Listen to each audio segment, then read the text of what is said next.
सत्र में लोकसभा का बड़ा लंबा काम होता है और उस लोकसभा के काल के बाद मैं आज आपके बीच में हूँ।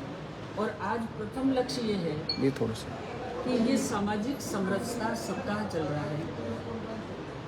बाबा साहब भीमराव अंबेडकर की 132वीं जयंती और इसके साथ ही भारतीय जनता पार्टी का स्थापना दिवस, और इस बीच में ये समरसता सप्ताह के रूप में हम इसको मनाते हैं। अभी बहुत ही 15 तारीख की बात है कि जयपुर में भी इस समरसता सप्ताह के अंतर्गत प्रेस भाइयों से बात हुई और प्रेस के भाइयों से बात करते समय एक ही मेरा लक्ष्य था कि हमारे देश में जिस तरह से अनुसूचित जनजातियों के लिए और अनुसूचित जातियों के लिए भारत सरकार काम कर रही है, वो विगत 70 वर्ष में जो काम हुआ उससे कहीं 10 गुना काम इस 8 वर्ष की मोदी जी के नेतृत्व की सरकार में हुआ। चाहे वो गैस का कनेक्शन हो, आप अनुसूचित जनजाति के भाई बहनों के लिए 3.10 लाख कनेक्शन गैस के कनेक्शन मिले।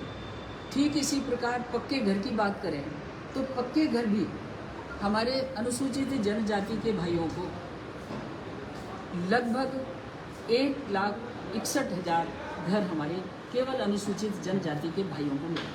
और यही नहीं, दूसरी बिंदु मैं ये कहूँ कि जिस तरह से 80 करोड़ भाई बहनों को मुफ्त में कोविड के 2 वर्ष ही नहीं बल्कि आने वाले 6 महीने आगे तक हर व्यक्ति के लिए 5 किलो अनाज और दूसरी बात सुविधाएं उसको दी। किसी भी मजदूर का, किसी भी गरीब का, किसी भी घर में चूल्हा न जले इसकी चिंता की और हर एक को खाद्यान्न उपलब्ध कराया। और किसानों के लिए भी हमारे अकेले राजस्थान में 66 लाख किसानों के पास 3 किस्तों में 2-2 हज़ार की 3 किस्तों में 6,000 रुपये प्रतिवर्ष, ये 12वीं किस्त 1 जनवरी को डली। बंधुओं, भारत की सरकार ने हमारे छात्रवृत्ति के लिए भी, आप देखो कि 13-14 के अंदर जब कांग्रेस की सरकार थी, यूपीए की सरकार थी, तो केवल 3.10 हज़ार करोड़ रुपया ही छात्रवृत्ति के लिए दिया जाता था अनुसूचित जाति जनजाति के लिए। आप 21-22 के बजट को देखें या 20-21 के बजट को देखें तो 50,000 करोड़ को भी हम पार कर गए। और इतनी बड़ी छात्रवृत्ति राशि बढ़ाने के बावजूद भी हमारे जो गरीब हैं, जो बहुत पीछे हैं, गांव में रहते हैं, उनको ये पूर्ण रूप से नहीं मिल पाती। तो मेरा एक वक्तव्य था कि हम जो सक्षम हो गए उनको छात्रवृत्ति या अनुदान की राशियों का प्रत्याग कर देना चाहिए। और ये कब कहा? जब मीडिया के बंधुजन ने कहा कि गैस की सब्सिडी छोड़ने की अपील आदरणीय मोदी जी ने की, तो हम सभी सक्षम लोगों ने गैस की सब्सिडी को छोड़कर हमारे उन भाइयों बहनों को जिनके घरों में गैस कनेक्शन नहीं था, उनके लिए हमने ये सब्सिडी छोड़ी। और उसी वजह से आज इतने बड़े गैस के कनेक्शन, जो मान के चलो कि केवल अनुसूचित जनजाति में 3 लाख कनेक्शन जारी किए। तो आप ये देखिए कि कितनी बड़ी ये छूट, ये केवल सक्षम व्यक्ति यदि छोड़ दे, ये मेरी भावना थी। लेकिन मेरी सक्षम व्यक्ति, सक्षम शब्द को आरक्षण से जोड़कर, तोड़ मरोड़ कर, आप जिस तरह से आपने सुना है, देखा है, मैं अपील करूंगी आप सबसे, निवेदन भी करूंगी कि आप मेरा पूरा प्रेस का वक्तव्य यदि आप सुन लेंगे और उसके बाद यदि किसी तरह का दोषारोपण हो तो मैं स्वीकार करने को तैयार हूँ। लेकिन वर्तमान समय में जिस तरह से कुछ लोगों ने तोड़ मरोड़ कर मुझे केवल आरक्षण विरोधी बताया, मैं घोर निंदा करती हूँ। मुझे बड़ी तकलीफ है इस बात से कि उन्होंने ये कैसे सोच लिया। मैं खुद आरक्षण, मैं मीना जाति में पैदा हूँ, ये जाति आरक्षित समाज में है और मेरे समाज ने मेरा सम्मान किया है और मेरा समाज सदा मेरा सम्मान करता रहता है। लेकिन मेरे वोटर तो हैं, मेरे समस्त वोटर किसी भी जाति धर्म से जुड़े हुए हैं, सब ने मेरा सम्मान किया। और जो कहने वाले हैं, जो आरोप लगाने वाले हैं, वो तो पार्टी के साथ रहे ही नहीं। और पार्टी विचारधारा की जहाँ चिंता की, तो पार्टी विचारधारा की चिंता करने वालों का इतिहास देखिए कि उनका, चाहे वो 5 बार विधायक रहे, चाहे वो 2 बार सांसद रहे, चाहे वो मंत्री भी रहे, लेकिन कब कब कैसे कैसे कौन कौन सी पार्टियों में रहे, क्या वो पार्टी विचारधारा से जुड़कर रहे। 10 बरस तक मेरे सामने चुनाव लड़ा है उन्होंने। मैं दौसा से विधानसभा का चुनाव लड़ा, भारतीय जनता पार्टी ने मुझे टिकट दिया, मेरे सामने वो चुनाव लड़े राजपा से। वो कौन सी विचारधारा की बात करते हैं, कौन सी विचारधारा ऐसी है जिसकी उन्होंने पालना की है। मैं ईमान और धर्म से भारतीय जनता पार्टी की विचारधारा में रची बसी हूँ, और मैं जाति जिसमें पैदा हुई हूँ वो है मेरी मीणा जाति। ये मेरा दुर्भाग्य नहीं है, ये मेरा सौभाग्य है कि मैं उस जाति में पैदा हुई। उसके बावजूद भी सब समाज ने मुझे स्वीकार किया है, और मैं सोचती हूँ कि कोई भी नेता जिसको सब समाज स्वीकार करता है वही नेता आगे बढ़ता है। और मैं इसके साथ साथ और भी आपको कहना चाहूँगी कि आज दौसा में मैं तो 3 साल पहले आई हूँ। मैं बहुत छोटी नेता हूँ, बहुत छोटी कार्यकर्ता हूँ, लेकिन संगठन में, भारतीय जनता पार्टी के परिवार में विचारधारा को लेकर मैं उपाध्यक्ष रही हूँ राष्ट्र में, राष्ट्रीय अध्यक्ष रही हूँ एसटी मोर्चे की। विभिन्न प्रांतों में काम करने का मुझे मौका मिला है, और प्रदेश में भी उपाध्यक्ष रहकर मैंने प्रदेश में भारतीय जनता पार्टी परिवार को बढ़ाया है। और ऐसी परिस्थिति में ये पार्टी की शिक्षा भी मुझे देने लगते हैं। और एक दुर्भाग्य ये लगा, चलो ठीक है, नेता अपनी टीआरपी बढ़ाने के लिए नेताओं पर लांछन लगाते रहते हैं, वो लगा दें, मुझे कोई दुख नहीं। अफसोस इस बात का हुआ कि मेरे परिवार तक पहुँचा कि वो बेटी को आगे करेंगे, उनको आरक्षण से वंचित करो, वो इस्तीफा दे। इस्तीफा मांगने वाले वो रोते कौन है? इस्तीफा मांगेगी तो मेरी पार्टी मांगेगी, मेरा शीर्ष नेतृत्व तो मांगेगा। सड़क चलते कोई इस्तीफा मांगने वाले खड़े हो जाएं तो क्या उनकी बात में दम है?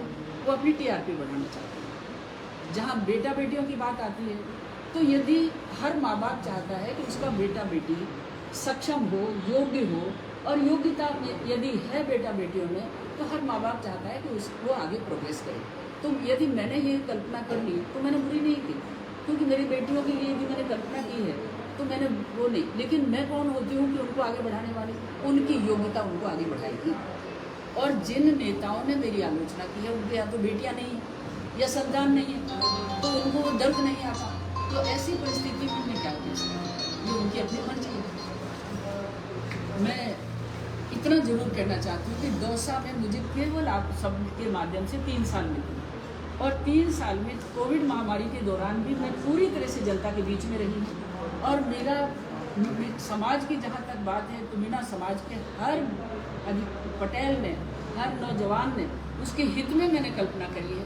लेकिन मेरा हित, मेरी पार्टी का हित, मेरे देश के यशस्वी प्रधानमंत्री नरेंद्र मोदी जी का संदेश कि सबका साथ, सबका विकास और सबका विश्वास और सबका प्रयास।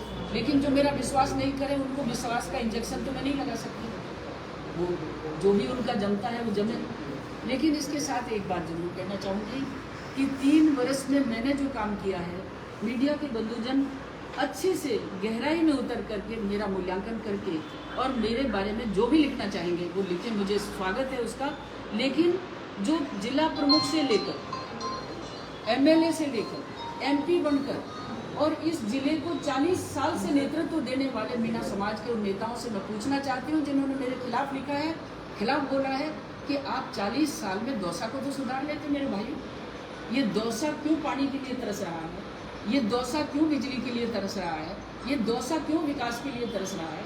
आज पर्यटन दिवस है और पर्यटन के दृष्टि से दौसा के अंदर अपार संभावनाएं हैं। इनकी निगाहें वहाँ नहीं गई। मटका फोड़ आंदोलन क्यों करना पड़ रहा? उसका कारण है कि 40 साल से केवल मात्र सत्ता भोगने के लिए इस जिले का उपयोग किया है। मुझे 3 साल मिले हैं, 2 साल और हैं। मैं आपको आपके माध्यम से जनता को विश्वास दिलाना चाहती हूँ कि घर घर में नल से जल 24 तक हम हर हालत में उपलब्ध कराएंगे। और ये जो कठिनाई अभी आ रही है, मेरे पास जितना एमपी फंड है, मैं पूरा का पूरा दौसा जिले की पेयजल व्यवस्था के लिए मैं अपने कार्यकर्ताओं के माध्यम से सर्वे करके इसको पूरा पैसा पेयजल के लिए आवंटित करूँगी। बहुत मैंने कर भी दिया, लगभग 2 करोड़ रुपया जो हमें मिला था वो मैंने जल के लिए ही दिया है, क्योंकि सबसे बड़ा संकट अभी हमारे जल का है, जहाँ अंडरग्राउंड वाटर है। और मैं आपको ये भी कहूँ, अटल भूजल योजना मंजूर कराई मैंने, और वो इतनी बड़ी योजना है जो हमारी पंचायत समिति केवल 2 को छोड़कर बाकी सभी में है, उसका अभी क्रियान्वयन भी नहीं हो पाया। अभी अभी एक सिंधोली की बहुत बड़ी 2 करोड़ 80 लाख की योजना पानी की व्यवस्था के लिए ही मंजूर हुई है, जिसका पत्र भी मैं अभी आपको दूंगी। तो आपको सबको मेरा निवेदन है कि जो भावनाएं, जो 3 दिन से जो कुछ चल रहा है, उस पर आपको खुद को, मैं सच्चाई की बात आपके सामने बोल, जो सत्य कभी हारता नहीं है और असत्य कभी पैदल नहीं चलता, ये मेरा विश्वास है। और ये जिस तरह से आज असत्य, मनगढ़ंत और लीपापोती करते हुए मेरे खिलाफ कांग्रेस का एक नेता और एक भारतीय जनता पार्टी का नेता जिस तरह से भी ये कर रहे हैं मिलजुल करके, तो ये आपने मेरे चुनाव के दौरान भी देखा है। चुनाव के दौरान कहाँ थे ये, और आज हम मीणों में 21-22 MLA हारे हुए, जीते हुए हैं।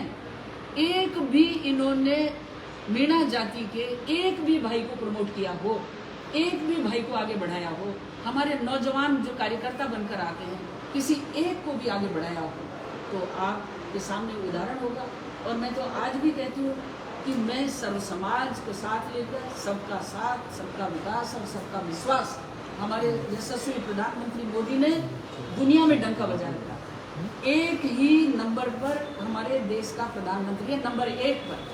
तो ऐसे नेतृत्व पर यदि कोई प्रश्न चिन्ह लगा करके उसके सांसद पर प्रश्न चिन्ह लगाए तो अपनी TRP बढ़ाने का काम करते हैं।